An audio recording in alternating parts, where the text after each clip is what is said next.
Hello guys, আজ আমি আপনাদেরকে দেখাবো কিভাবে এরকম লাল লাল ঝাল ঝাল ভর্তা তৈরি করবেন। তার জন্য বেশি কিছু না, এক বস্তা আটা আর এরকম 2-4টা ঝাল পেঁয়াজের ডালা। মরিচগুলো ধোয়ার জন্য এরকম সুন্দর একটা বেসিনে এসে এক গামলা পানি নিয়ে নেবেন। এরপর আপনার এক্সেল কথা মনে করতে করতে ঝালগুলো বেটে নেবেন।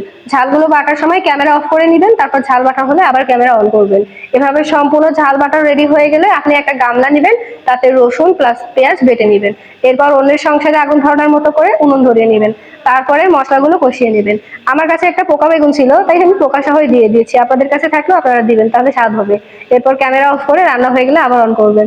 তারপর চুলা থেকে নামিয়ে নেবেন। নামানো হলে এখন যাবেন কোথায় জানেন? ছাদে, কারণ ছাদে গিয়েই তো শুটিং হবে। হ্যাঁ, দেখছেন কত সুন্দর লাল লাল ঝাল ঝাল ভর্তা তৈরি করে ফেলেছি। এখন আপনাদেরকে একটু রিভিউ দিয়ে দিই। ঠিক আছে গাইস, দেখেন কি সুন্দর লাল লাল ঝাল ঝাল ভর্তা। এই ভর্তা এখন কিসের সাথে খাবো জানেন? রুটির সাথে। তো এই রুটিগুলো ভাগ করে নিচ্ছি। আপনারাও আমার মতো নিজের ভাগে বেশি রেখে রুটিগুলো সব ভাগ করে দিবেন। এরপর সবাই মিলে গামলার মধ্যে নেমে সোজা খাওয়া শুরু করে দিবেন, কোনো দিকে তাকানোর দরকার নেই, ঠিক আছে? এরপর ক্যামেরা অন করে সবার ঘাট ধরে রিভিউ নিয়ে নেবেন।